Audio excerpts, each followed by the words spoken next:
The 1803 Louisiana Purchase doubled the size of the young American Republic, just 20 years after it won independence from Great Britain. Native American territory decreased as colonists moved westward. In the middle of the century, the concept of manifest destiny provided justification for further territorial expansion and encouraged pioneers to spread civilization across the entire continent. However, the slavery issue divided the nation. We have a 16-parts video series for you where we cover every aspect of the history of the United States. So make sure to like this video, subscribe, and turn on post notifications for future videos. Also, let us know in the comments below what do you think. And now, back to the video.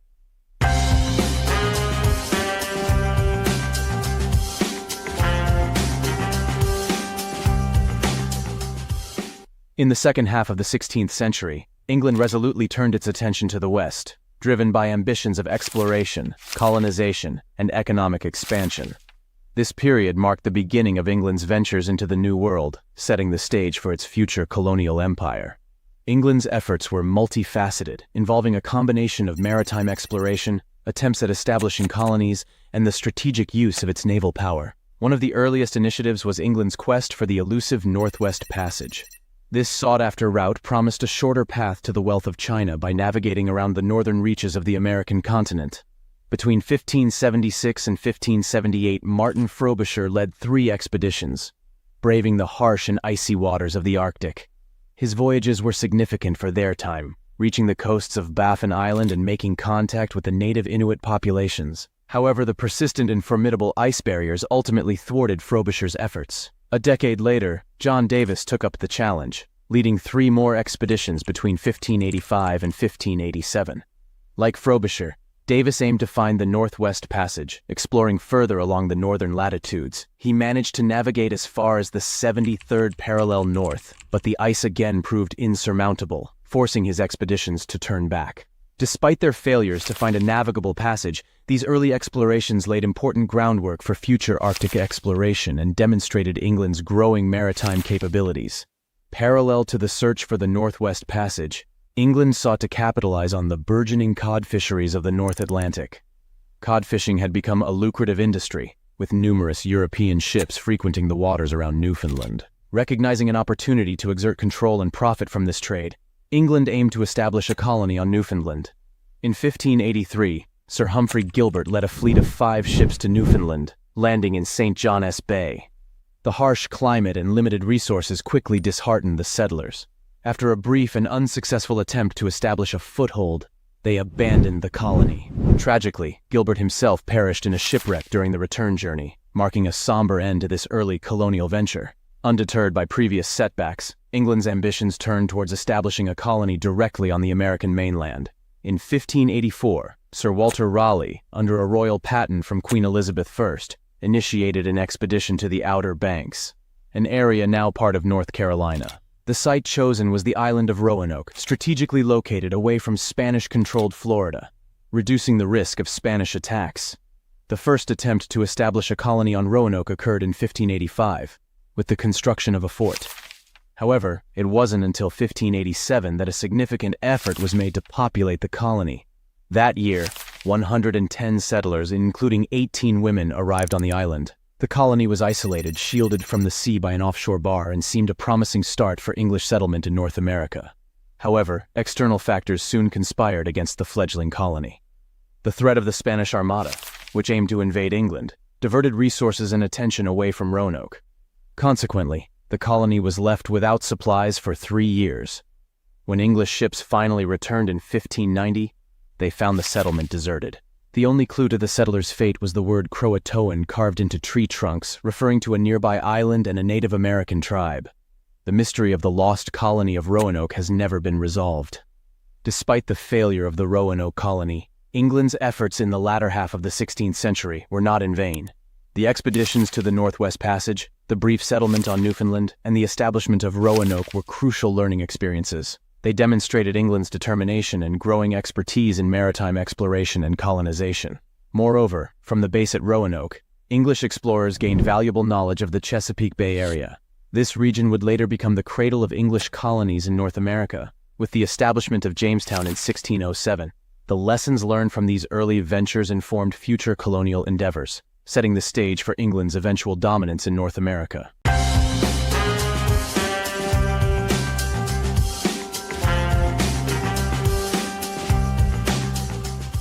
The 17th century marked the beginning of a significant period in the history of North America, as England claimed the entire central area of the coast and named it Virginia. This chapter of colonization was pivotal, laying the foundational stones for what would eventually become the United States. It was characterized by daring ventures, harsh challenges, and the establishment of enduring economic and social structures. In 1606, King James issued a colonization charter that established two limited liability companies, the London Company and the Plymouth Company. These companies were tasked with establishing settlements in the New World. The London Company, more formally known as the Virginia Company of London, was the first to undertake the challenge. At the end of 1606, 3 ships, Susan Constant, Godspeed, and Discovery, set sail from England with approximately 100 men on board. Led by Commander Christopher Newport, the expedition arrived in Chesapeake Bay in April 1607. Newport chose a site approximately 70 kilometers inland along the banks of the James River, named in honor of the king. This site, Jamestown, was strategically chosen to be hidden from Spanish ships patrolling the coast from their bases in Florida. Despite its advantageous location, Jamestown faced immediate and severe hardships. The swampy, mosquito-infested environment led to widespread disease, and the settlers were ill-prepared for the harsh realities of their new home. The first years in Jamestown were brutal. The settlers struggled with starvation, disease, and frequent conflicts with the indigenous Powhatan Confederacy. By the end of the winter of 1609 to 1610, known as the Starving Time, the population had dwindled to about 60 survivors from the several hundred who had initially settled. A turning point came with the arrival of John Rolfe, who introduced a new variety of tobacco in 1612. This tobacco, which was more palatable to European tastes than the local variety cultivated by Native Americans, became a highly profitable cash crop. Tobacco farming quickly transformed the economic landscape of Virginia, leading to its moniker, Virginia's Gold. The relationship between the English settlers and the Powhatan Confederacy was complex and often strained. Initially, there were attempts at peaceful coexistence and cooperation. The marriage of John Rolfe to Pocahontas, the daughter of Chief Powhatan, in 1614, symbolized a brief period of peace and mutual benefit. Pocahontas, who converted to Christianity and took the name Rebecca, became an intermediary between the English and her people, helping to ease tensions. However, the rapid expansion of tobacco farming required more land, leading to increased encroachment on Powhatan territories. This expansion led to heightened tensions and ultimately to violent confrontations. On March 22, 1622, the Powhatan launched a surprise attack, killing 350 settlers, roughly a quarter of the English population in Virginia at the time. This massacre marked a significant turning point, leading to a relentless and often brutal suppression of the Powhatan people by the English. The massacre and the ongoing conflicts exposed the Virginia Company's inability to protect its settlers and maintain order. Dissatisfaction among the settlers grew, leading to calls for greater protection and stability. In response to these challenges and internal dissension within the Virginia Company, King James I dissolved the company in 1624. Virginia became a royal colony, directly governed by the English crown. Under royal control, the colony began to stabilize and grow. By 1650, the population of Virginia had risen to around 5,000 settlers. However, this growth came at a significant cost to the indigenous populations. Most of the Powhatan villages were destroyed, and their people were driven from their ancestral lands. The early history of Virginia is a story of resilience and adaptation. The settlers' ability to overcome severe hardships and establish a profitable economy based on tobacco farming laid the groundwork for the future prosperity of the colony. The social and political structures that emerged in Virginia, including the establishment of the House of Burgesses in 1619, the first representative legislative assembly in the New World, would become key elements of American governance. Virginia's early years also set the stage for complex and often tragic interactions between European settlers and Native American populations. The initial cooperation, followed by violent conflict and dispossession, would be a recurring theme in the expansion of European settlements across North America.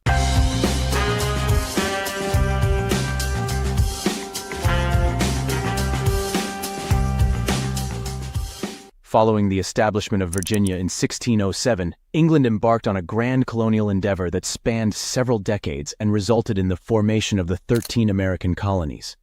These colonies, stretching from the cold coasts of New England to the warmer shores of Georgia, were founded for a variety of reasons, including economic gain, religious freedom, and strategic military positioning.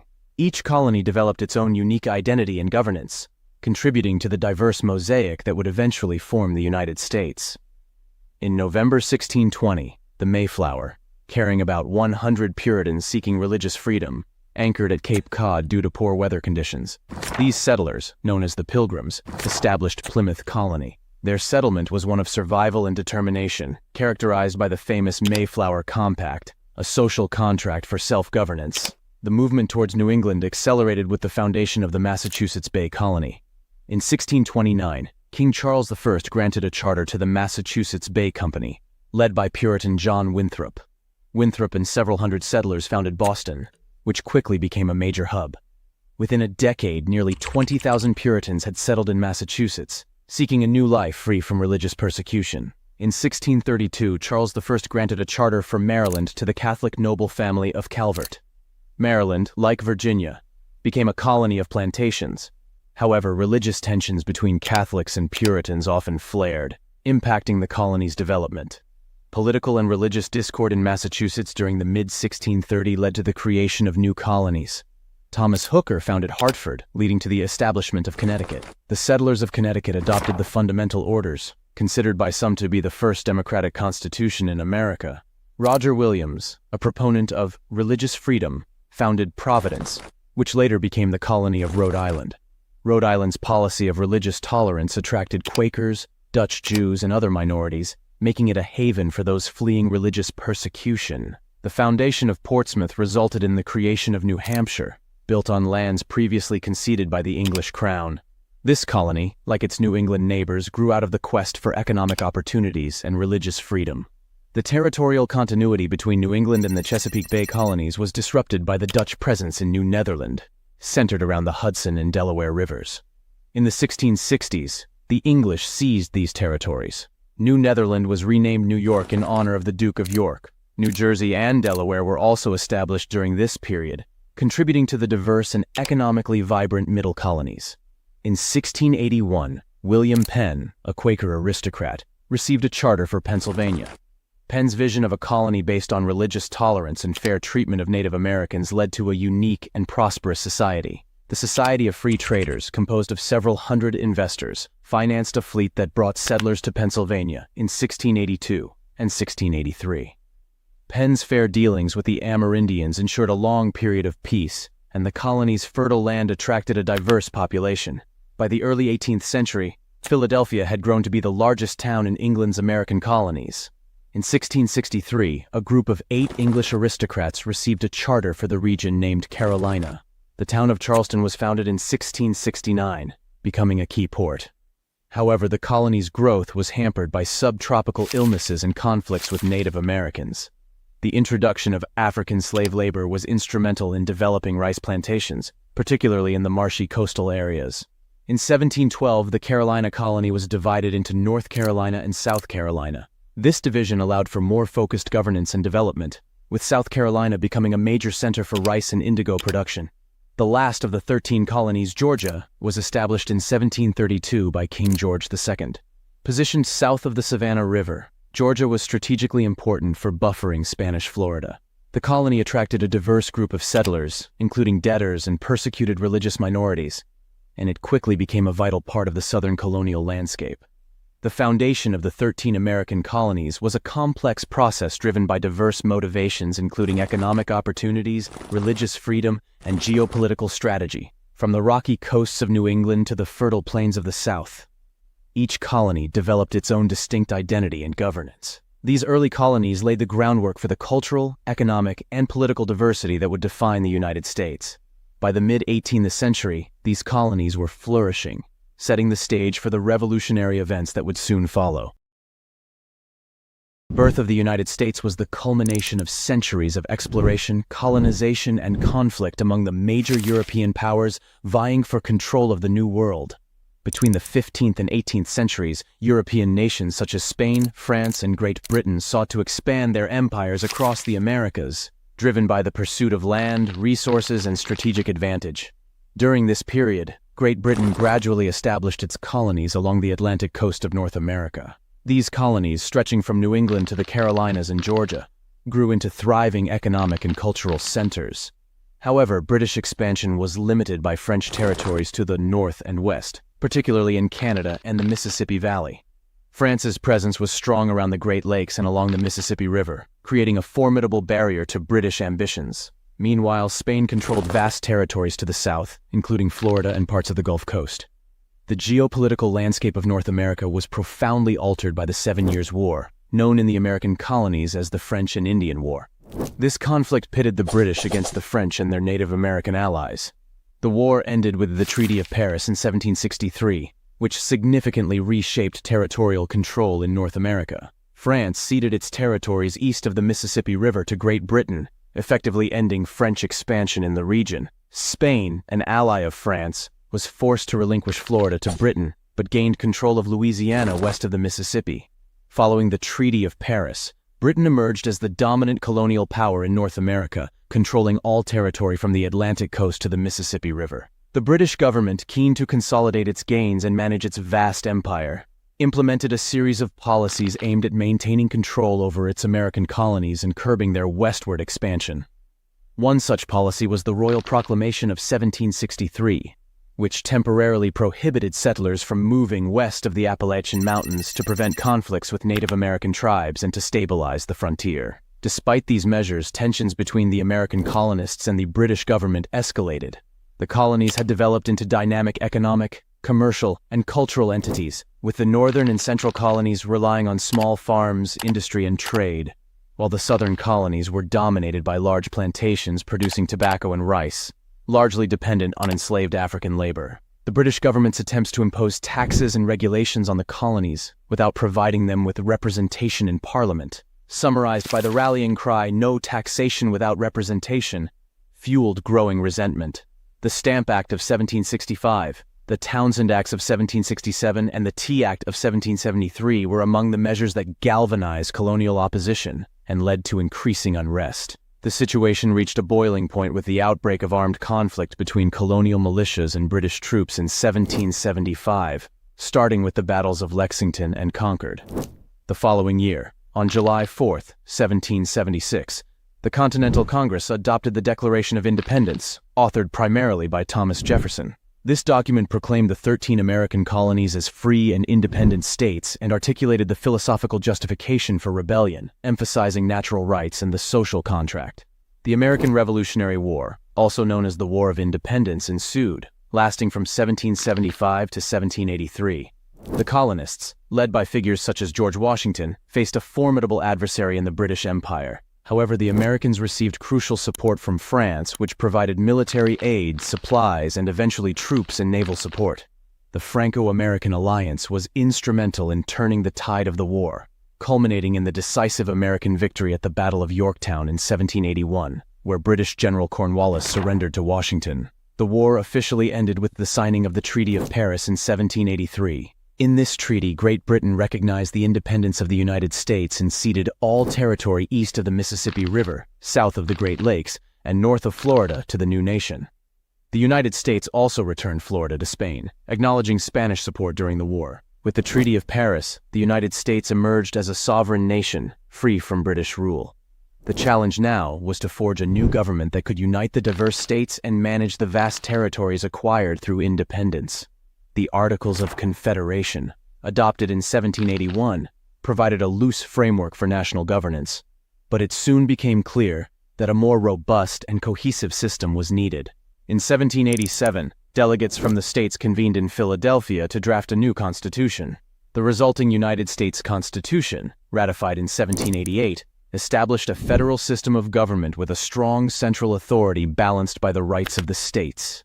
The Constitution created a bicameral legislature, Congress, an executive branch led by the President, and a judicial branch with a system of federal courts. The Bill of Rights, the first 10 amendments to the Constitution, was added in 1791 to protect individual liberties and address concerns raised during the ratification process. The new government faced numerous challenges, including establishing a stable economy, managing relations with Native American tribes and foreign powers, and navigating the contentious issue of slavery. However, the foundations laid during this formative period allowed the United States to grow and evolve into a powerful and influential nation. The birth of the United States was a complex and transformative process, shaped by the interplay of European colonial ambitions, the resilience and determination of the American colonists, and the revolutionary ideals of liberty and self-governance. From the initial settlements along the Atlantic coast to the hard-won independence from Britain, the early history of the United States set the stage for the development of a nation founded on principles of democracy, freedom, and opportunity. The legacy of these formative years continues to influence the trajectory of the United States and its role in the world. The American War of Independence, also known as the Revolutionary War, was a pivotal conflict that lasted from 1775 to 1783, culminating in the birth of a new nation. The war was characterized by dramatic battles, strategic alliances, and the transformation of the 13 American colonies into the United States of America. The conflict between Great Britain and its American colonies had been brewing for years, fueled by a series of grievances and ideological shifts. The colonies, which had enjoyed a degree of autonomy, increasingly chafed under British attempts to exert greater control. Key issues included taxation without representation, restrictions on westward expansion, and various regulatory acts imposed by the British Parliament, such as the Stamp Act of 1765 and the Townshend Acts of 1767. The situation reached a critical point with the imposition of the Intolerable Acts in 1774, punitive measures aimed at quelling colonial dissent, particularly in Massachusetts. In response, colonial leaders convened the First Continental Congress, which petitioned King George III for redress of grievances while also preparing for potential armed conflict. The first military engagements of the war occurred in April 1775 at Lexington and Concord near Boston. These skirmishes marked the beginning of armed conflict between colonial militias and British troops. The fledgling Continental Army, under the leadership of George Washington, faced significant challenges in organizing and supplying its forces. The situation escalated dramatically on July 4, 1776, when the Continental Congress adopted the Declaration of Independence in Philadelphia. This document, primarily authored by Thomas Jefferson, proclaimed the colonies' separation from Britain and articulated the principles of individual liberty and self-governance. However, not all colonists supported the cause of independence. Many, known as Loyalists, remained loyal to the British Crown. Facing increasing hostility, significant numbers of Loyalists migrated to Canada, while others continued to support the British war effort from within the colonies. The war's early years saw significant battles and strategic maneuvers. In June 1775, the Battle of Bunker Hill demonstrated the colonists' resolve, despite ending in a British victory. The Continental Army, though initially outmatched, proved it could stand up to British regulars. Washington's leadership became crucial as he took command of the Continental Army and began fortifying positions around Boston. The Siege of Boston lasted from April 1775 until March 1776, when Washington's forces, bolstered by artillery captured at Fort Ticonderoga, forced the British to evacuate. This early success boosted American morale and established Washington's reputation as a capable leader. However, an early attempt to expand the war into Canada ended in failure. In late 1775, American forces led by Generals Richard Montgomery and Benedict Arnold launched an invasion of Quebec. The campaign aimed to bring Canadian colonists into the rebellion against Britain, but it faced logistical challenges and harsh winter conditions. The assault on Quebec City in December 1775 was repelled, and Montgomery was killed. The failed invasion highlighted the difficulties of extending the conflict into unfamiliar territory and the limits of American military capabilities at the time. The British, with their superior military forces, soon focused on New York. In the summer of 1776, they captured New York City, forcing Washington to retreat across New Jersey and into Pennsylvania. The Battle of Long Island in August 1776 was a significant defeat for the Continental Army, which narrowly escaped annihilation through a nighttime evacuation across the East River. Despite these setbacks, Washington's forces achieved crucial victories at Trenton and Princeton in late 1776 and early 1777. On December 25, 1776, Washington led a daring crossing of the Delaware River, surprising the Hessian garrison at Trenton. This victory, followed by a triumph at Princeton, boosted American morale and proved the resilience of the Continental Army. These successes also helped secure vital re-enlistments and new recruits for the Continental Army. The turning point came at the Battle of Saratoga. In 1777, the British aimed to isolate New England by controlling the Hudson River Valley. Their strategy involved a three-pronged attack. General John Burgoyne would advance south from Canada, General William Howe would move north from New York City, and a smaller force under Colonel Barry St. Leger would march east from Lake Ontario. However, the plan quickly unraveled due to poor coordination and logistical difficulties. Burgoyne's progress was halted at Saratoga, where American forces under General Horatio Gates achieved a decisive victory in October 1777.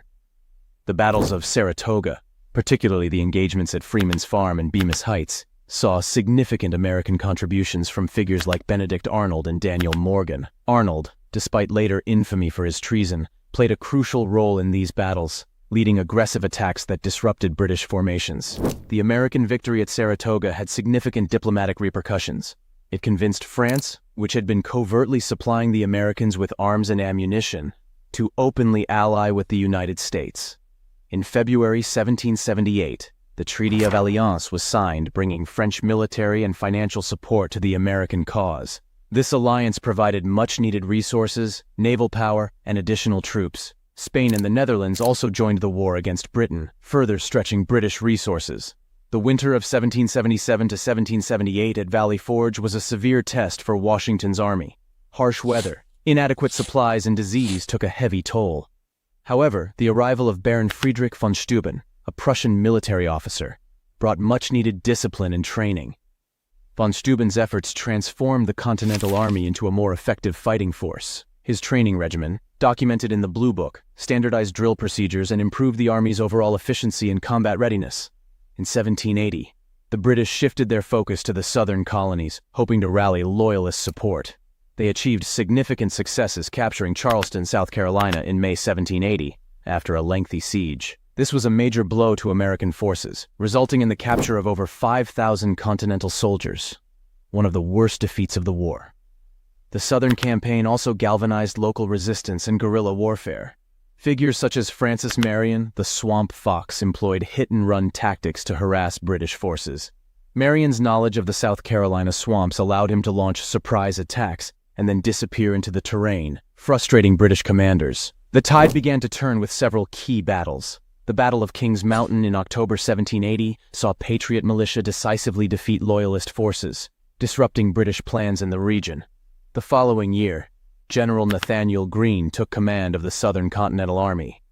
Greene's strategy of attrition, avoiding large-scale confrontations while targeting British supply lines, weakened British control. The Battle of Cowpens in January 1781 was a significant victory for Greene's subordinate, General Daniel Morgan. Employing a double envelopment tactic, Morgan's forces decisively defeated a British detachment led by Colonel Banastre Tarleton. This victory boosted American morale and disrupted British operations in the Carolinas. British General Charles Cornwallis, after failing to secure the Carolinas, moved his forces into Virginia in 1781. Establishing a base at Yorktown, Cornwallis awaited reinforcements and supplies. However, this decision would prove to be a critical mistake. Washington seized the opportunity to strike, coordinating with French General Rochambeau and the French fleet under Admiral de Grasse. Washington and Rochambeau marched their combined forces south from New York to Virginia, while de Grasse's fleet blockaded the Chesapeake Bay, preventing British naval support from reaching Cornwallis. The siege of Yorktown began in September 1781. American and French forces besieged the British positions, employing artillery and trench warfare to gradually encircle Cornwallis's army. The Franco-American artillery bombardment was relentless, causing significant damage to British fortifications and morale. On October 14, 1781, Allied forces launched a successful assault on the British redoubts, key defensive positions. This assault, led by Alexander Hamilton on the American side and a simultaneous French attack, breached British defenses and accelerated the siege's conclusion.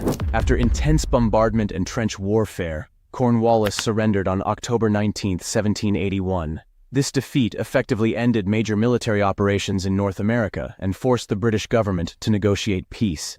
Peace negotiations began in earnest in 1782. American negotiators, including Benjamin Franklin, John Adams, and John Jay, skillfully maneuvered to secure favorable terms. The preliminary Articles of Peace were signed in November 1782, with the formal Treaty of Paris following on September 3, 1783.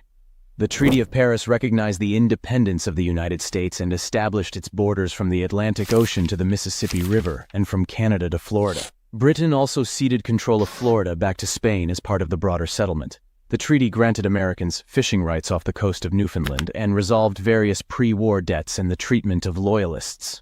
The departure of the last British troops from New York City in November 1783 marked the end of British rule in the American colonies. The war had profound effects, not only on the American continent but also on the global balance of power, inspiring other colonial regions to seek independence. The successful conclusion of the War of Independence left the newly formed United States with significant challenges.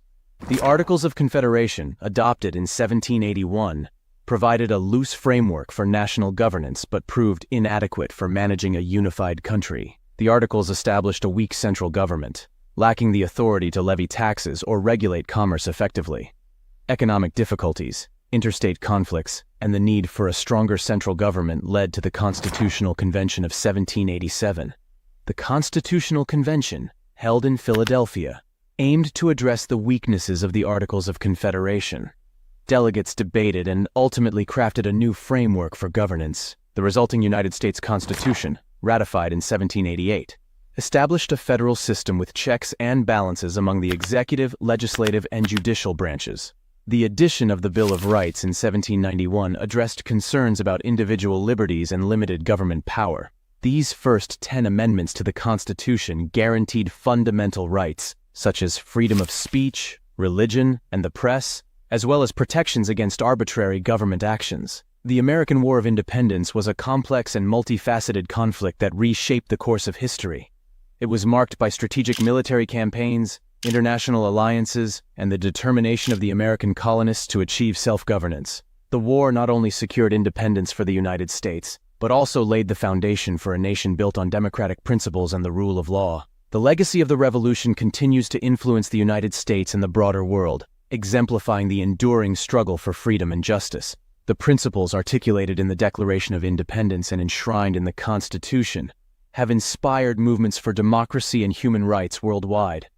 The Revolution demonstrated the power of a unified populace to challenge tyranny and establish a government based on the consent of the governed. The success of the American Revolution had a profound impact on other revolutionary movements. It inspired the French Revolution, which sought to overthrow the monarchy and establish a republic based on liberty, equality, and fraternity. The American example also influenced independence movements in Latin America, where leaders like Simón Bolívar and José de San Martín drew inspiration from the principles of self-determination and republicanism. The American War of Independence was a transformative event that redefined the political landscape of the late 18th century. The war's success demonstrated the viability of republican government and the potential for colonies to achieve independence through coordinated effort and international alliances. The Revolution's legacy, embodied in the United States Constitution and Bill of Rights, continues to shape the nation's identity and its role as a beacon of democracy and freedom. The period between 1790 and 1861 was a transformative era in American history, characterized by dramatic territorial expansion, the displacement of Native American tribes, and the growing tension between free and slave states. This westward movement, driven by a combination of strategic, economic, and ideological factors, reshaped the nation's geography and set the stage for the Civil War. The Louisiana Purchase of 1803, negotiated under President Thomas Jefferson, stands as one of the most monumental land acquisitions in history. This transaction between the United States and France not only doubled the size of the young nation, but also significantly shaped its future trajectory. In the early 19th century, the territory of Louisiana was controlled by France under the leadership of Napoleon Bonaparte. Initially, the United States was interested in acquiring the port city of New Orleans and its adjacent lands to secure access to the Mississippi River, a vital trade route for American farmers and merchants in the Western territories. The ability to move goods freely through New Orleans was crucial for the economic survival of settlers in the Ohio Valley and beyond. President Jefferson, recognizing the strategic importance of New Orleans, dispatched James Monroe and Robert R. Livingston to France with instructions to negotiate the purchase of the city and its surroundings for up to $10 million.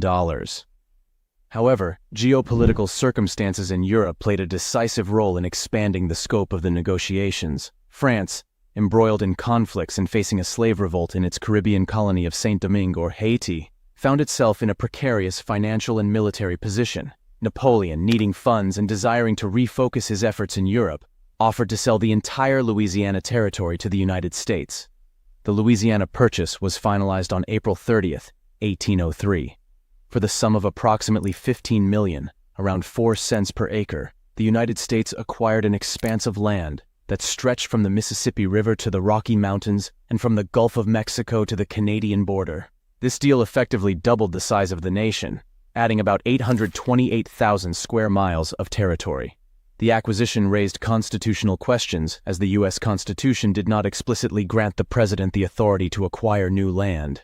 However, Jefferson, a strict constructionist, set aside his constitutional scruples for the pragmatic benefits of the purchase, justifying it under the treaty-making powers granted to the federal government. The Louisiana Purchase had immediate and far-reaching impacts on the United States. It secured American control over the Mississippi River and the Port of New Orleans, ensuring that Western farmers could export their goods without foreign interference. Additionally, the vast, largely unexplored territories presented opportunities for settlement, agriculture, and economic development. To assess and map the newly acquired lands, Jefferson commissioned the Lewis and Clark Expedition. Led by Meriwether Lewis and William Clark, the Corps of Discovery set out from St. Louis, Missouri, in May 1804. The expedition traveled up the Missouri River, crossed the Rocky Mountains, and eventually reached the Pacific Ocean. Along the way, Lewis and Clark documented the geography, flora, fauna, and numerous Native American tribes they encountered. They also established valuable trade relations and mapped routes that would later facilitate further exploration and settlement. The expedition's journey covered nearly 8,000 miles and provided critical information about the Western territories. Their detailed journals and maps offered insights into the vast resources and potential of the newly acquired land, sparking the imagination of many Americans who dreamed of westward expansion. The Louisiana Purchase set the stage for the United States' westward expansion, aligning with the burgeoning ideology of manifest destiny, the belief that Americans were destined to expand across the continent. This acquisition paved the way for future territorial gains, including the annexation of Texas, the Oregon Trail migration, and the Mexican-American War, which further expanded U.S. borders. Moreover, the purchase and subsequent exploration underscored the importance of federal involvement in westward expansion. It demonstrated the ability of the federal government to negotiate significant treaties and undertake ambitious exploratory missions. However, the expansion brought profound and often tragic consequences for Native American tribes. The influx of settlers into the Louisiana Territory disrupted traditional lands and ways of life, leading to numerous conflicts and forced relocations. The Indian Removal Act of 1830, which authorized the relocation of Native American tribes to lands west of the Mississippi, was a direct consequence of the desire to open up more land for American settlers. This policy culminated in the Trail of Tears, where thousands of Native Americans were forcibly removed from their homelands and relocated to Indian Territory, present-day Oklahoma, suffering immense hardships along the way. The expansion continued through a series of treaties and negotiations. In 1818, the United States and Great Britain signed a treaty establishing the 49th parallel as the border between their territories from the Lake of the Woods to the Rocky Mountains. This agreement also provided for joint occupation of the Oregon Territory, reflecting the cooperative yet competitive nature of British-American relations in the region. The early 19th century also saw the emergence of significant ideological frameworks that justified American expansion. In 1823, President James Monroe articulated the Monroe Doctrine, declaring the American continents off-limits to European colonization. This policy reflected growing American confidence and a desire to prevent European interference in the Western Hemisphere. By the mid-19th century, the concept of manifest destiny gained prominence. This ideology held that it was America's divine mission to expand its territory across the entire North American continent. Manifest destiny provided a powerful justification for territorial acquisition and was a driving force behind American policies and actions during this period. The ideology of manifest destiny fueled further territorial expansion in both the North and South. In the North, the United States resolved its border disputes with Britain, culminating in the Oregon Treaty of 1846. This treaty established the 49th parallel as the boundary between British Canada and the United States, securing American control over the Pacific Northwest. In the South, the Republic of Texas, which had gained independence from Mexico in 1836, was annexed by the United States in 1845. This annexation led to the Mexican-American War, a conflict driven by territorial ambitions. The war ended with the Treaty of Guadalupe Hidalgo, which ceded vast territories to the United States, including present-day California, Nevada, Utah, Arizona, and parts of Colorado, Wyoming, New Mexico, and Texas. This acquisition significantly expanded the nation's southwestern borders. In 1853, the Gadsden Purchase further extended American territory, acquiring a strip of land along the southern borders of present-day Arizona and New Mexico from Mexico. This land was crucial for the construction of a southern transcontinental railroad. As new territories were acquired, the process of organizing them into states began. The number of states in the Union grew from 13 in 1790 to 24 by 1821, and to 34 by 1861. Each new state's admission to the Union raised critical questions about the balance of power between free and slave states. The Missouri Compromise of 1820 had established a precedent for maintaining this balance, admitting Missouri as a slave state and Maine as a free state, while prohibiting slavery north of the 36th parallel in the Louisiana Territory.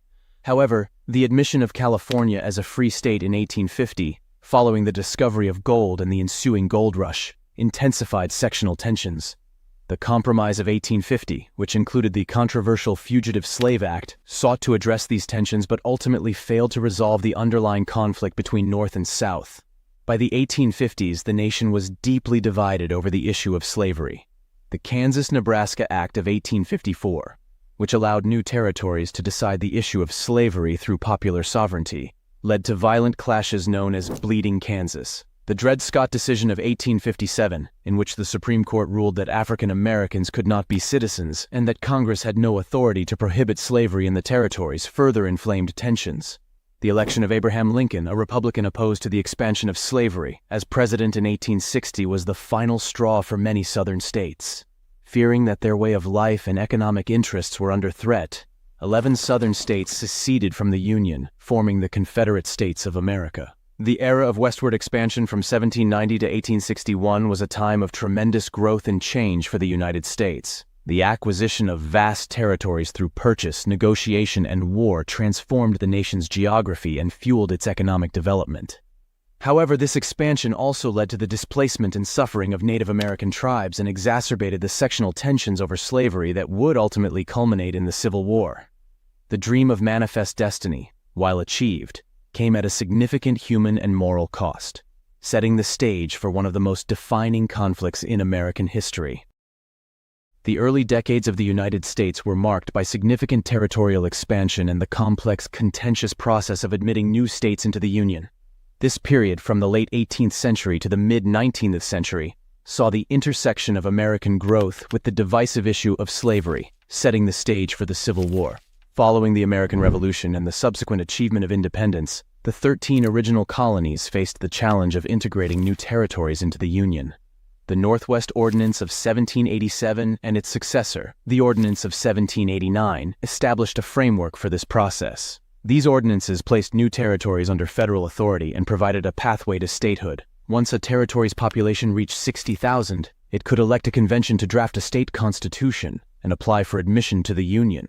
Before the close of the 18th century, 3 new states joined the Union: Vermont, Kentucky, and Tennessee. Vermont was formed from territories in western New Hampshire and eastern New York, Kentucky separated from Virginia, and Tennessee emerged from lands originally part of North Carolina. The Northwest Ordinance of 1787 was significant for its prohibition of slavery in the Northwest Territory, which included future states like Ohio, Indiana, Illinois, Michigan, and Wisconsin. This set a precedent for the admission of free states in the northern part of the country, starting with Ohio in 1803. However, the admission of Louisiana as a slave state in 1812 highlighted the growing sectional divide. As the United States expanded, a major division emerged between the northern states, which were gradually abolishing slavery, and the southern states, where the growth of cotton plantations deepened reliance on slave labor. This division led to intense debates and compromises in Congress to maintain a delicate balance between free and slave states. The next wave of state admissions reflected this balance. Indiana and Illinois were admitted as free states, while Mississippi and Alabama joined as slave states. However, Missouri's request for admission as a slave state in 1819 threatened to disrupt this equilibrium.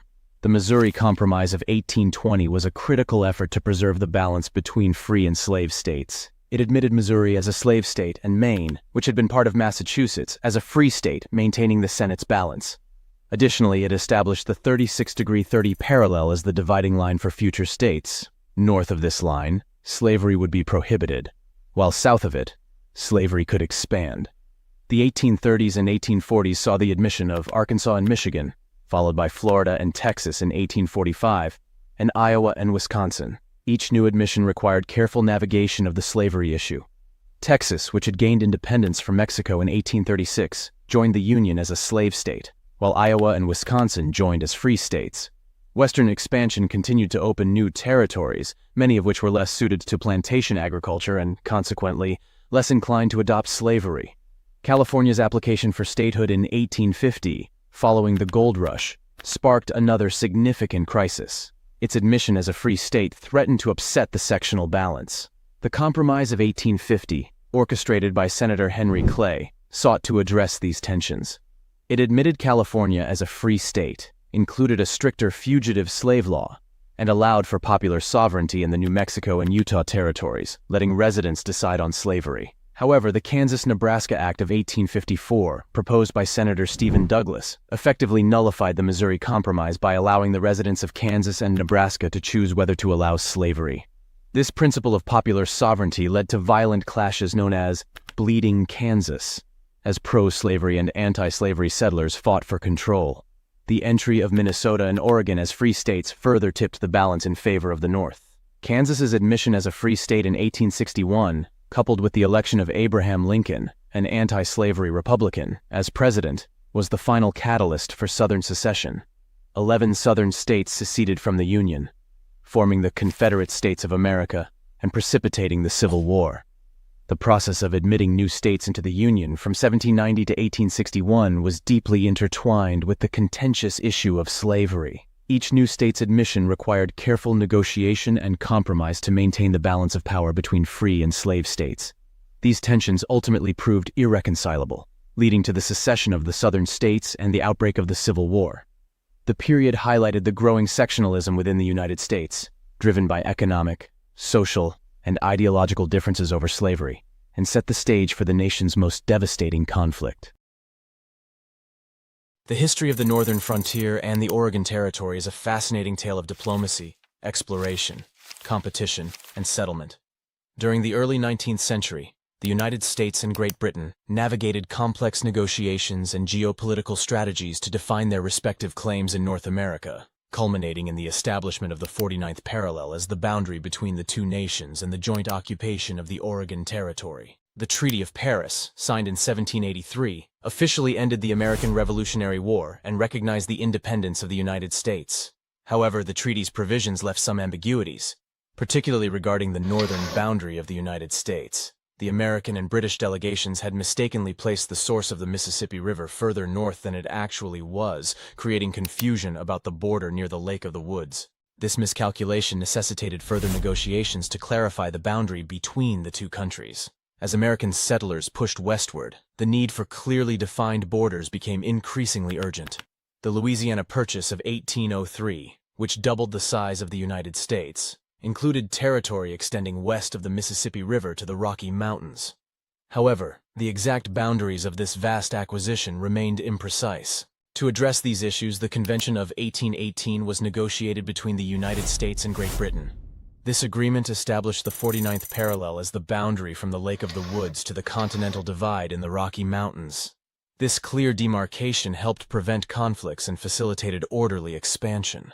West of the Rocky Mountains, the Oregon Territory became a focal point of interest for both American and British settlers. The region, rich in natural resources and teeming with fur-bearing animals, attracted trappers, traders, and settlers from both nations. In 1811, American entrepreneur John Jacob Astor founded the trading post of Astoria at the mouth of the Columbia River, marking the first significant American presence in the area. The Treaty of 1818 also addressed the Oregon Territory, which both nations claimed. Rather than risk conflict, the United States and Great Britain agreed to a policy of joint occupation, allowing citizens of both countries to settle and trade in the region. This pragmatic approach temporarily alleviated tensions and allowed both nations to benefit from the territory's resources. Throughout the 1820s and 1830s, the fur trade dominated the economic landscape of the Oregon Territory. The Hudson's Bay Company, a British enterprise, established a strong presence in the region, with trading posts and networks extending deep into the interior. However, by the 1840s, American settlers began arriving in significant numbers, driven by the promise of fertile land and a new life in the West. American settlers established trading posts and settlements primarily along the coast of Puget Sound and in the fertile Willamette Valley. These settlers, who soon outnumbered the British inhabitants, began to push for the formal incorporation of Oregon into the United States. Their call for annexation was bolstered by the ideology of manifest destiny, which held that Americans were destined to expand across the continent. The overland journey to the Oregon Territory became known as the Oregon Trail, a roughly 2,000-mile route from Missouri to the Willamette Valley. Thousands of pioneers traveled this arduous path in covered wagons, braving harsh conditions, disease, and the threat of attack. Despite the dangers, the promise of fertile farmland and a new beginning drew many to make the journey. The growing American presence in Oregon and the strategic importance of the region led to renewed negotiations between the United States and Great Britain.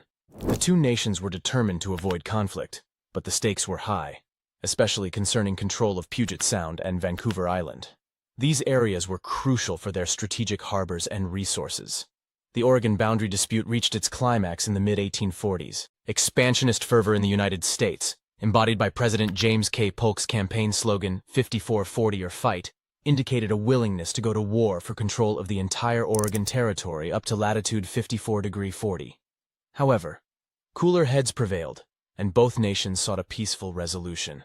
On June 15, 1846, the Oregon Treaty was signed, which extended the 49th parallel as the boundary to the Pacific Ocean, with a slight deviation to ensure that Vancouver Island remained under British control. Puget Sound, along with its valuable ports, was ceded to the United States. This compromise allowed both nations to maintain critical strategic and economic interests without resorting to armed conflict. The Oregon Treaty of 1846 was a significant milestone in American territorial expansion. It peacefully resolved one of the most contentious boundary disputes of the era and solidified the United States' claim to the Pacific Northwest. The treaty also exemplified the diplomatic prowess of both nations, demonstrating that complex territorial disputes could be resolved through negotiation rather than war.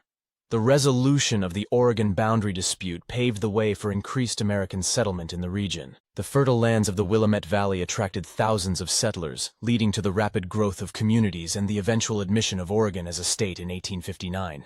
The establishment of clear boundaries also facilitated further exploration and settlement in the vast territories of the American West. The history of the northern frontier and the Oregon Territory highlights the complex interplay of exploration, diplomacy, and settlement that characterized American expansion in the 19th century. The successful negotiation of the Oregon Treaty and the establishment of the 49th parallel as the boundary between the United States and British North America were crucial in shaping the nation's northern frontier. This period of expansion, driven by the pursuit of new opportunities and the ideology of manifest destiny, set the stage for the continued growth and development of the United States as a continental power. The concept of manifest destiny, the belief that the United States was destined to expand its territory across North America to the Pacific Ocean, played a pivotal role in shaping American history during the 19th century. This expansionist ideology spurred the movement of settlers westward along several transcontinental trails, which facilitated the nation's growth and the establishment of new communities in the vast and largely uncharted Western territories. One of the most famous and heavily traveled routes was the Oregon Trail, which extended approximately 3,500 kilometers from Independence, Missouri, to the fertile Willamette Valley in Oregon. We discussed the Oregon Trail in depth in a previous part, and it's a story that you shouldn't miss. Another critical route was the Santa Fe Trail, which connected the Missouri River to Santa Fe, New Mexico. This trail was primarily used by traders in the early 1820s who sought to capitalize on commerce with Mexico. The Santa Fe Trail traversed harsh environments, including arid deserts and rugged terrain. Travelers faced threats such as scarce water sources, violent storms, and attacks from Native American tribes. Despite these hazards, the Santa Fe Trail opened up significant trading opportunities, linking with the historic Camino Real, a trade route that extended south into Mexico. From Santa Fe, trappers, traders, and adventurers spread throughout the region, contributing to the westward expansion of the United States. The California Trail branched off from the Oregon Trail and played a crucial role in the westward movement, especially after the discovery of gold in 1848 at Sutter's Mill. This discovery ignited the California gold rush, attracting hundreds of thousands of prospectors and settlers seeking fortune. The trail diverged at Fort Hall in present-day Idaho, leading southwest through the Humboldt River Valley in Nevada and across the Sierra Nevada mountain range into California. The California Trail splintered into various routes, each with its own challenges and perils. The harsh desert conditions of Nevada, combined with the formidable Sierra Nevada, made this journey one of the most arduous. Many travelers perished from cholera, exposure, and starvation, yet the promise of gold and the allure of California's opportunities continued to draw settlers westward. In 1847, a unique group of pioneers, the Mormons, led by Brigham Young, embarked on their own westward journey along what became known as the Mormon Trail. Driven by the desire for religious freedom and escape from persecution, the Mormons left Nauvoo, Illinois, and traveled to the valley of the Great Salt Lake in present-day Utah. Their journey covered approximately 2,100 kilometers, and they traveled in covered wagons or on foot, often pulling handcarts laden with their belongings. The Mormons' trek was grueling, with harsh weather conditions, difficult terrain, and limited resources. Despite these challenges, they successfully established a thriving community in the Salt Lake Valley, which became a significant hub for future westward travelers. Between 1840 and 1860, nearly 500,000 pioneers ventured west along these trails, driven by the pursuit of land, wealth, and the promise of a better life, the embodiment of the American dream. This mass migration had profound effects on the development of the United States, leading to the establishment of new states, the expansion of agriculture and industry, and the displacement and often tragic suffering of Native American tribes. The westward trails also symbolize the rugged optimism and determination of the American people. The hardships faced by pioneers, disease, harsh weather, and attacks fostered a spirit of resilience and self-reliance. Those who survived the journey often viewed their success as a testament to their perseverance and fortitude. The westward expansion of the United States via the Oregon, Santa Fe, California, and Mormon trails was a defining chapter in American history. These trails facilitated the nation's growth, opened new frontiers, and helped fulfill the vision of manifest destiny. While the journey was fraught with dangers and difficulties, the legacy of the pioneers who traveled these trails is a testament to the enduring spirit of exploration and adventure that has shaped the American identity. The trails not only connected distant parts of the continent but also wove together diverse cultures and communities, laying the foundation for the modern United States. Following the Treaty of Paris in 1783, which ended the American Revolutionary War, Britain transferred control of Indian territories west of the original 13 colonies to the newly established United States. This transfer marked the beginning of a long and often tragic saga of Native American displacement as the young American nation expanded westward. In 1787, the U.S. Congress passed the Northwest Ordinance, which stipulated that no land was to be taken from Native Americans without their consent. However, this provision offered little real protection as pressure for new settlements grew. The ordinance's intent was undermined by the relentless push for expansion, leading to conflicts and forced cessions of land. In 1795, the Treaty of Greenville brought an end to a series of conflicts between a confederation of Native American tribes and the Federal Army in the Northwest Territories. Under this treaty, Native American leaders ceded much of present-day Ohio in exchange for a promise that their remaining lands would be protected. However, this promise was frequently broken as settlers continued to encroach on native territories. The Louisiana Purchase of 1803, which doubled the size of the United States, intensified the westward push for new colonies and created additional pressure on Native American lands. The expansionist policies and the influx of settlers necessitated more land, leading to further displacement of Native American tribes. During the War of 1812, many Native American tribes allied with the British, hoping to halt American expansion.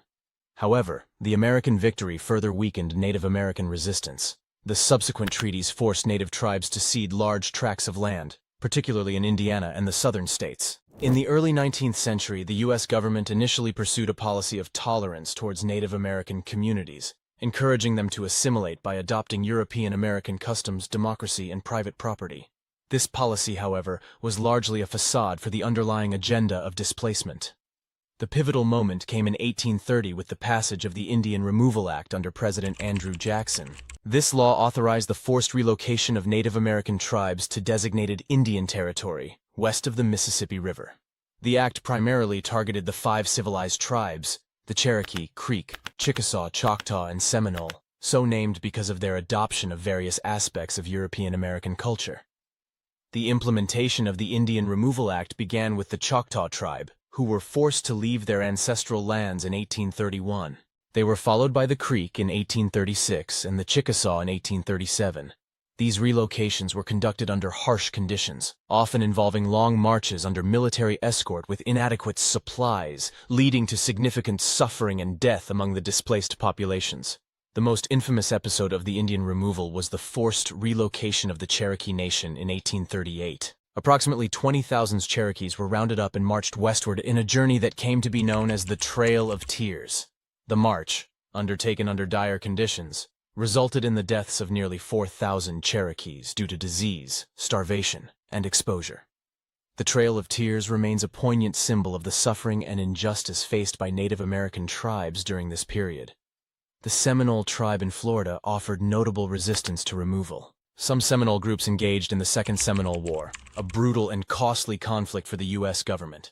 Although many Seminoles were eventually forced to relocate, a small number managed to remain in the swamps of Florida, preserving a portion of their ancestral land.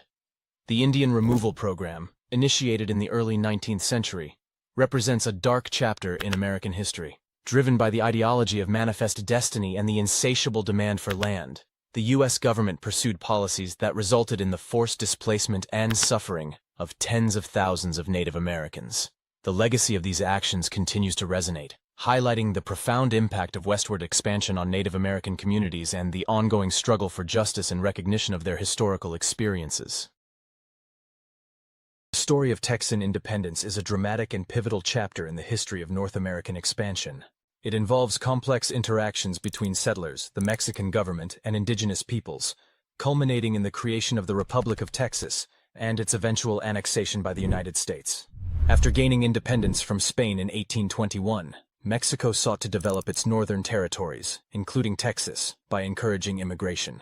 The Mexican government invited settlers, particularly from the United States and Europe, to move into Texas, offering land grants to those willing to establish cattle ranches and cotton farms. This policy was initially successful, attracting a large influx of settlers who brought with them the culture and practices of the American South, including the institution of slavery.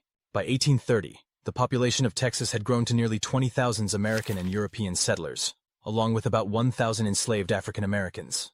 The rapid increase in the non-Mexican population alarmed the Mexican government, which began to fear losing control over the region. In response, Mexico imposed restrictions on further American immigration and rescinded its earlier promises of regional autonomy. The situation deteriorated further when Mexican President Anastasio Bustamante implemented centralist policies that abolished the federal structure of the country, which included the autonomous status of regions like Texas. These measures alienated many Texan settlers and some Tejanos, or Mexicans living in Texas, who had enjoyed relative freedom under the previous federal system. Discontent boiled over into open rebellion in 1835. The settlers, known as Texans, formed provisional government structures and militias to resist Mexican authority. The conflict escalated when General Antonio López de Santa Anna, the Mexican president and military leader, led a large force into Texas to quash the uprising. One of the most famous episodes of the Texas Revolution occurred at the Alamo, an abandoned Spanish mission in San Antonio. In early 1836, around 200 Texans defenders, including notable figures like James Bowie and Davy Crockett, fortified the Alamo in anticipation of Santa Anna's attack. Despite their valiant defense, the mission fell on March 6, 1836, after a 13-day siege. All of the defenders were killed, and the brutal defeat galvanized Texan resolve. The cry, "Remember the Alamo!" became a rallying call for the Texan forces. On April 21, 1836, General Sam Houston led a decisive counterattack at the Battle of San Jacinto. The Texan army caught Santa Anna's troops by surprise and achieved a stunning victory, capturing Santa Anna himself.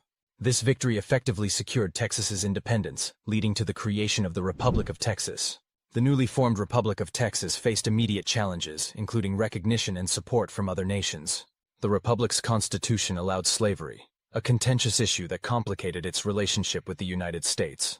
Despite these challenges, Texas gained diplomatic recognition from countries such as the United Kingdom and France.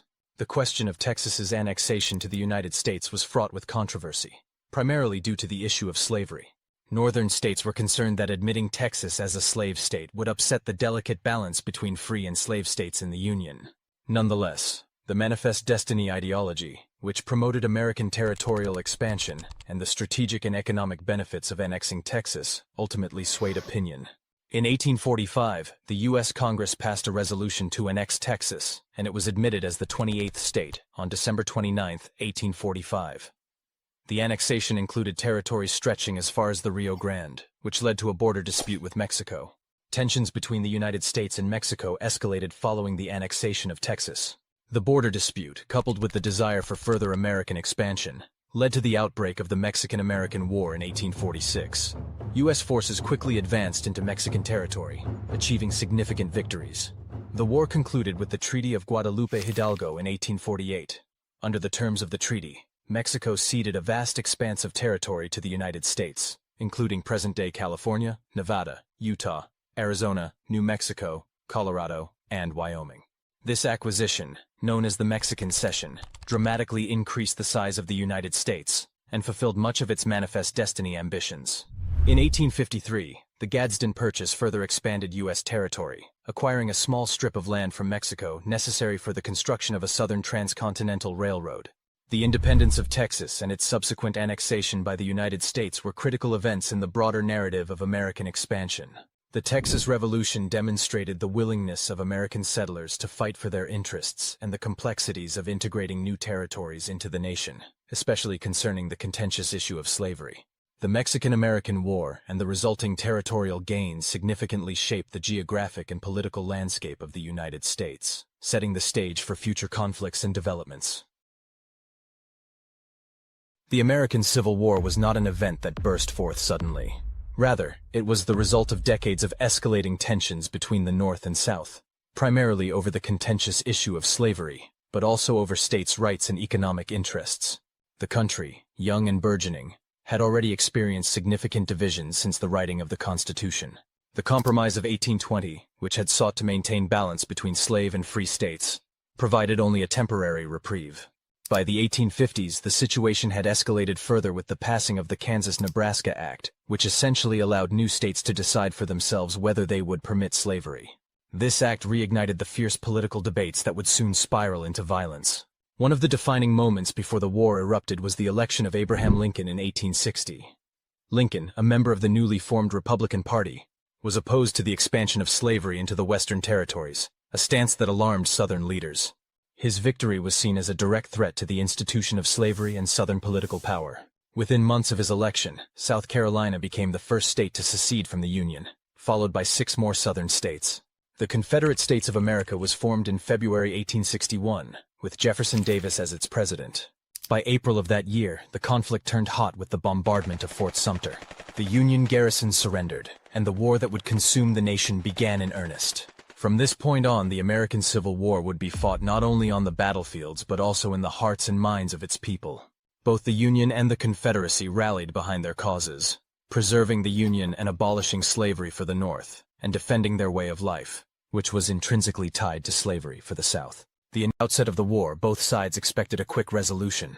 There was a sense of romanticism attached to the conflict, a belief that it would be a short and glorious affair. This illusion was shattered at the First Battle of Bull Run, or First Manassas, fought on July 21, 1861. In the early morning, Union forces under Brigadier General Irvin McDowell marched towards Confederate troops stationed near Manassas, Virginia. McDowell's army, around 35,000 men, was larger and better equipped than the Confederate forces, but it was inexperienced. The Confederates, led by Generals Beauregard and Joseph E. Johnston, with approximately 32,000 men, were also raw recruits. The initial stages of the battle seemed to favor the Union. McDowell launched several well-planned assaults on the Confederate positions, pushing them back. However, Confederate reinforcements arrived, including a brigade led by General Thomas Stonewall Jackson, whose men stood firm. Jackson's steadfastness earned him his famous nickname, and his counterattack caused the Union lines to break. What began as an orderly retreat for McDowell's forces soon turned into a chaotic rout. The First Battle of Bull Run was a sobering experience for both the North and the South. The battle made it clear that this war would not be won quickly. Both sides realized the enormity of the conflict and began to prepare for a long and bloody war. While much attention was focused on the Eastern Theater, where the Union armies struggled to capture Richmond, the capital of the Confederacy, the Western Theater would prove equally crucial. One of the defining early battles in this theater was the Battle of Shiloh, fought in April 1862. Shiloh, located in Tennessee, was the site where Union General Ulysses Grant was camped with about 40,000 men. Confederate forces, commanded by General Albert Sidney Johnston, sought to surprise Grant's army before it could be reinforced by General Don Carlos Buell's troops. The Confederate Army, numbering around 44,000, launched a surprise attack at dawn on April 6, 1862. The Confederates initially had great success, driving the Union forces back to the Tennessee River. However, their momentum was checked when Johnston was mortally wounded, and command passed to General G.T. Beauregard. By the end of the first day, the Union Army was teetering on the edge of defeat. But reinforcements arrived overnight, and on April 7th, Grant launched a counteroffensive that forced the Confederates to retreat. Shiloh was a brutal affair, with over 23,000 casualties, making it one of the bloodiest battles in American history at that point. It shocked the nation and demonstrated that the war would be long and devastating. Grant, however, emerged as a determined leader, whose aggressive strategy of relentless pursuit would eventually define Union success in the Western theater. Vicksburg, another key campaign in the West, became the focus of Union strategy in 1863. The city, located on the Mississippi River, was vital for controlling the river and dividing the Confederacy. After a series of failed attempts to take the city, Grant launched a brilliant campaign that involved marching his army south of Vicksburg, crossing the Mississippi River, and laying siege to the city. For 47 days, Vicksburg was bombarded by Union artillery and cut off from supplies. On July 4, 1863, Confederate General John Pemberton surrendered, giving the Union control of the Mississippi and effectively splitting the Confederacy in two. In 1863, the war had already taken a heavy toll on both sides, but the conflict would reach its climactic moment in the East at the Battle of Gettysburg, often referred to as the turning point of the war. In June 1863, General Robert Lee, commanding the Confederate Army of Northern Virginia, launched his second invasion of the North. His objective was to relieve pressure on the Southern war effort by threatening northern cities, demoralizing the Union population, and possibly encouraging foreign intervention. With about 75,000 men, Lee moved into Pennsylvania, where he hoped to secure a decisive victory. Opposing him was the Union Army of the Potomac, now commanded by General George Meade. On July 1st, the two armies met near the small town of Gettysburg. The first day of the battle saw the Confederates push Union forces through the town and onto Cemetery Hill. On July 2nd, Lee launched a series of assaults on both the left and right flanks of the Union position, but the Union defenders held firm. The battle culminated on July 3rd with the famous Pickett's Charge, where 12,500 Confederate soldiers made a direct assault on the center of the Union line. The attack was repelled with heavy losses, and Lee was forced to retreat back to Virginia. The Battle of Gettysburg was the bloodiest battle of the Civil War, with over 50,000 casualties. More importantly, it marked the end of Lee's offensive capabilities and shattered Confederate hopes of winning the war through a decisive victory on Northern soil. By 1864, the Union had developed a coherent strategy to bring the war to an end.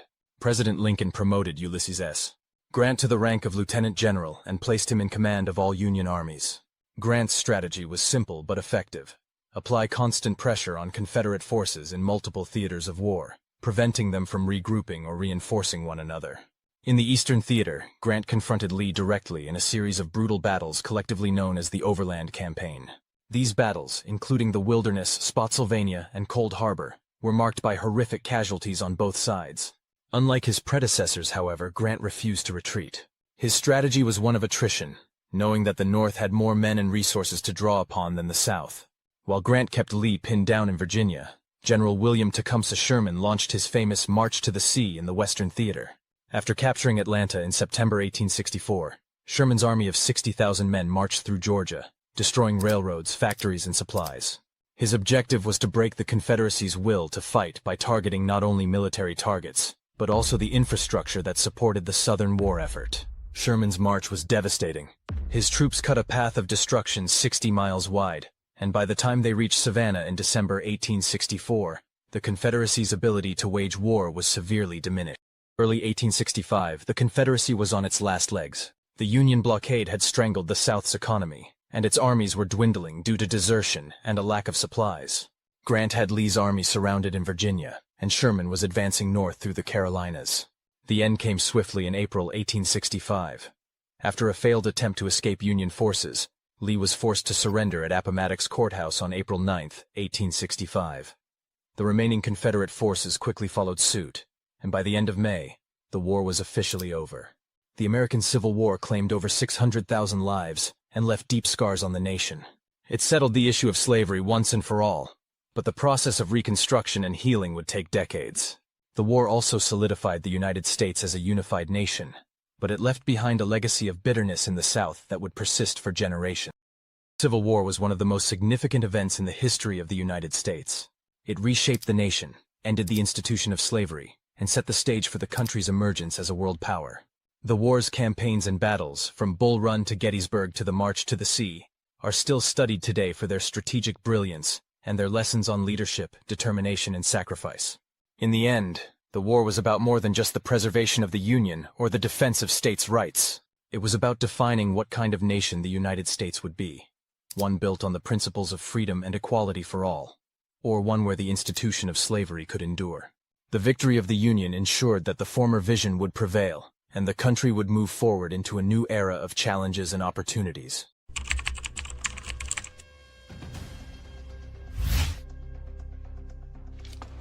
The sun hung low over the Rio Grande, its golden rays flickering across the parched, cracked earth of the borderlands. The air was thick with dust, kicked up by the hoofbeats of American cavalry, who moved cautiously through the contested terrain. For months, tensions had been building along the Rio Grande. President James K. Polk, an expansionist to his core, had sought to bring California and New Mexico under American control, offering Mexico $30 million for its northern territories. The Mexican government, however, saw the offer as an insult, refusing outright. California, New Mexico, and Texas were Mexican soil. To sell them would be an unforgivable humiliation. Yet Mexico's control over its northern frontier was tenuous at best. The regions were vast, sparsely populated, and vulnerable to both foreign encroachment and internal unrest. Its economy was in shambles, and its government had been in a state of perpetual instability since it had gained independence from Spain in 1821. Meanwhile, the United States was surging forward, industrializing, expanding, and asserting its dominance on the continent. As the small detachment of American cavalry neared the riverbanks, a sudden dust cloud rose from the south. Mexican lancers, their steel-tipped spears gleaming in the harsh sunlight, emerged through the haze. Before the Americans could react, the crack of musket fire shattered the silence. The Mexicans charged forward, cutting off the Americans' escape. Outnumbered and surrounded, the American dragoons fought desperately, but they were quickly overwhelmed. Within minutes, 16 men lay dead, their bodies sprawled in the dirt, and 52 survivors were taken prisoner. In Washington, the news arrived in days. For Polk, it was the perfect justification he needed. He rushed to Congress, declaring, "Mexico has invaded our territory and shed American blood upon American soil." The United States declared war on Mexico on May 13, 1846. The conflict that would reshape North America had begun. At the time of the Mexican-American War, Mexico was a fractured nation, weakened by internal strife, political instability, and economic hardship. The newly independent republic, having broken free from 300 years of Spanish rule in 1821, inherited a vast and sparsely populated frontier stretching from Texas to California.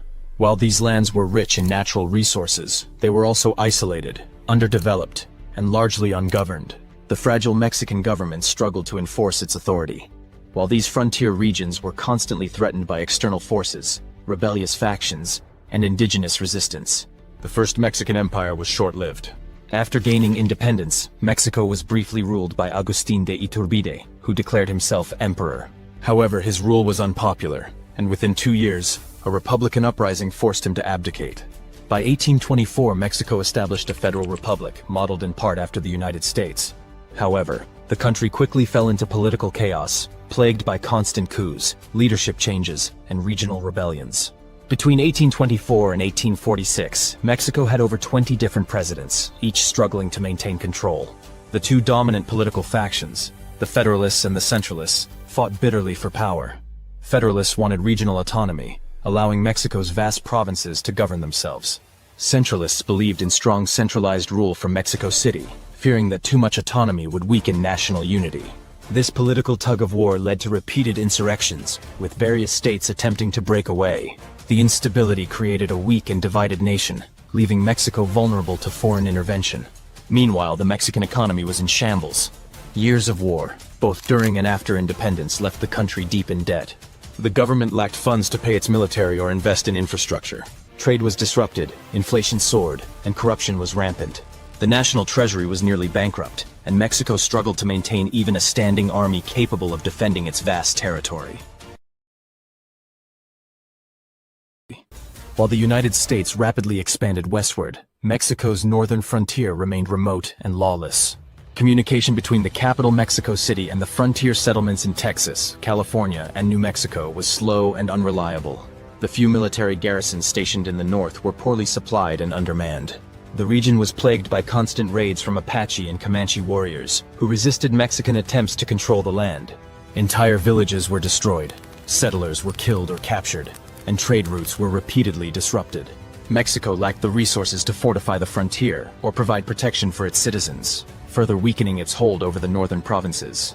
At the same time, American expansionists and traders were pushing into these territories, eager to exploit Mexico's weak grip on its frontier lands. American fur trappers, merchants, and settlers had already established economic ties in Santa Fe and California, further eroding Mexico's control. By the 1830s, the northern territories were barely governed at all, left to fend for themselves against Native American attacks, American encroachment, and internal revolts. In 1821, in an effort to populate and control the vast empty lands of Texas, Mexico invited American settlers to move into the region. The government offered land grants to families willing to settle under Mexican rule, hoping that the settlers would help stabilize and develop the province. The first and most famous of these American settlers was Stephen F. Austin, who led 300 American families into Texas in what became known as the Old 300. Over the next decade, thousands more Americans poured into Texas, attracted by the cheap land and fertile soil. However, the settlers quickly brought their own customs, language, and economy, which clashed with Mexican law. Many refused to convert to Catholicism, despite it being required by Mexican law. They ignored Mexican restrictions on slavery and brought enslaved laborers to work the land. They traded more with the U.S. than with Mexico, further distancing themselves from Mexican authority. By the early 1830s, Texans were more culturally aligned with the United States than with Mexico. Seeing that Texas was slipping out of its control, Mexico attempted to halt further American immigration in 1830. The government banned new settlers and sent troops to enforce Mexican laws. This move infuriated the Anglo-Texans, who saw it as an attack on their way of life. Many believed that Mexico's real goal was to take away their lands and their right to own slaves. Tensions escalated rapidly, and by 1835, Texas was in open rebellion against Mexico. The Texas Revolution erupted in late 1835, with Texan militias clashing with Mexican troops. We have discussed the Texas Revolution in our previous video, but let's cover shortly some key events. After a 13-day siege, Santa Anna's forces stormed the Alamo, slaughtering all 200 Texan defenders, including James Bowie, Davy Crockett, and William B. Travis, on March 1836. On March 27, 1836, nearly 400 Texan prisoners were executed by Santa Anna's forces, further fueling anti-Mexican sentiment.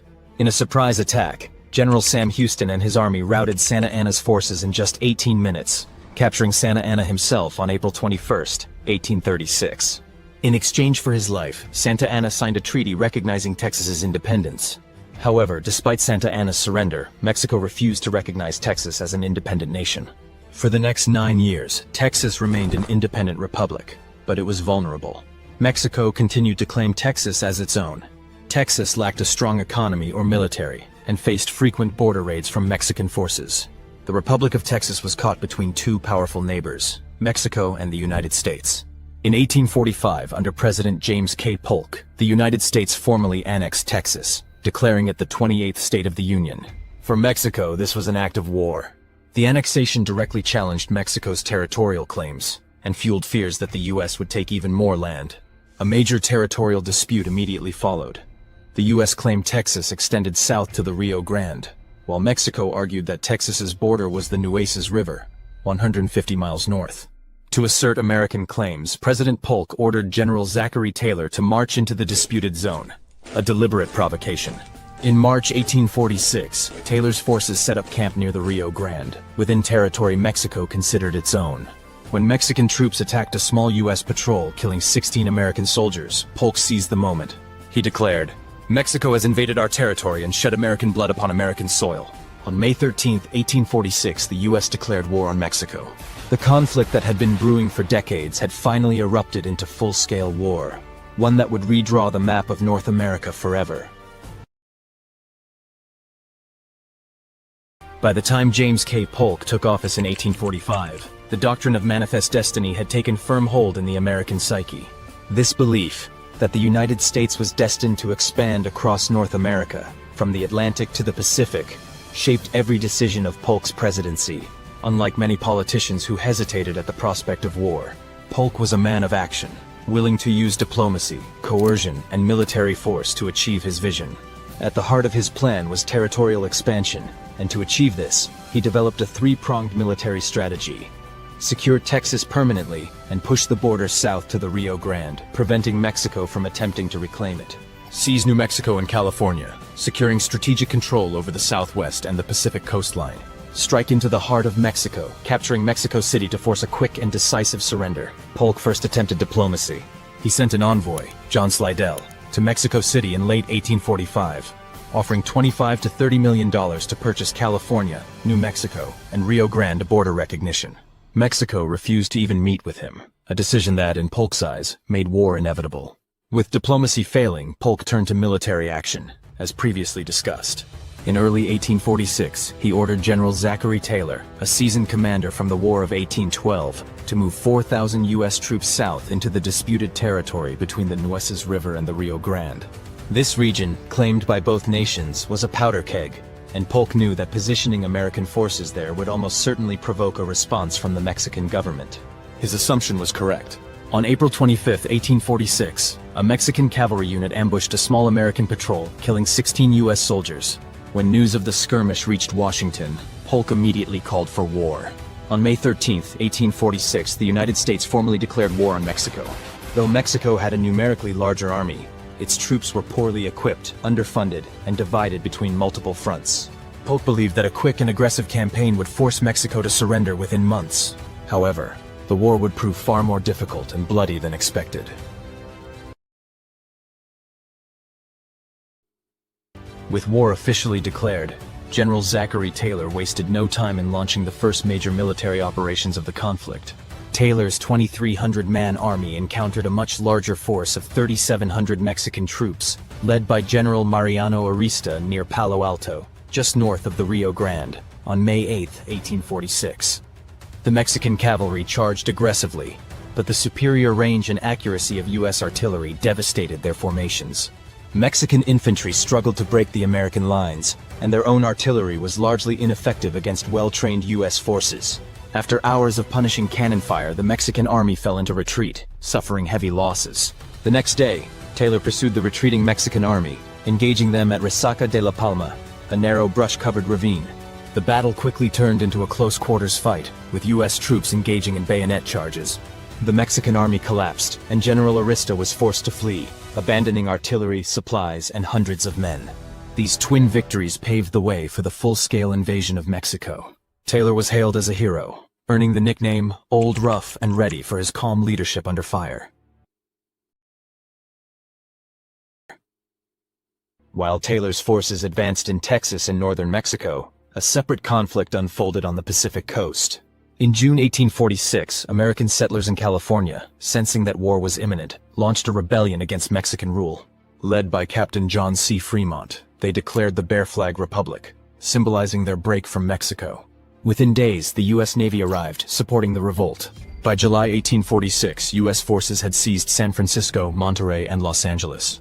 With California now firmly in American hands, Mexico's grip on its northern territories was collapsing. With Mexico's northern territories falling, President Polk sought a decisive blow to end the war. He ordered General Winfield Scott to launch an invasion of central Mexico, the first amphibious landing in U.S. history. In March 1847, Scott landed with 12,000 troops at Veracruz. Within weeks, the key port city fell. From there, Scott's army began a brutal march toward Mexico City, retracing the path Hernán Cortés had taken 300 years earlier during the Spanish conquest. At Cerro Gordo, Scott outmaneuvered and crushed Santa Anna's army, forcing them into a desperate retreat. By August 1847, the Americans were on the doorstep of Mexico City. The battles of Contreras and Churubusco followed, with American forces overwhelming the last major defenses outside the capital. Yet Santa Anna refused to surrender. Instead, he fortified the city and prepared for a final stand. The climactic Battle of Chapultepec took place on September 12th and 13th, 1847. The fortress, perched on a rocky hill, was defended by a small force of Mexican soldiers and cadets, some as young as 13 years old. The defenders fought to the last man, but by dawn on September 14th, American troops entered Mexico City. The war was over. With Mexico City in American hands, the Mexican government had no choice but to negotiate. On February 2, 1848, the Treaty of Guadalupe Hidalgo was signed. The terms were decisive. Mexico ceded nearly half of its territory to the United States. California, Arizona, New Mexico, Nevada, Utah, and parts of Colorado and Wyoming became American lands. The U.S. paid Mexico $15 million, a fraction of what it had initially offered before the war. The Rio Grande was officially recognized as the border of Texas. In one stroke, the map of North America was transformed. The war had secured America's manifest destiny, extending its borders from the Atlantic to the Pacific. Yet it had also deepened divisions at home. The vast new lands ignited fierce debates over slavery, sowing the seeds for the American Civil War just over a decade later. For Mexico, the war was a national catastrophe, a bitter loss that would shape its politics and national identity for generations. For the United States, it was a victory that made it a continental power. And for the people who fought, it was a war of ambition and betrayal, one that would never be forgotten by those who lived it.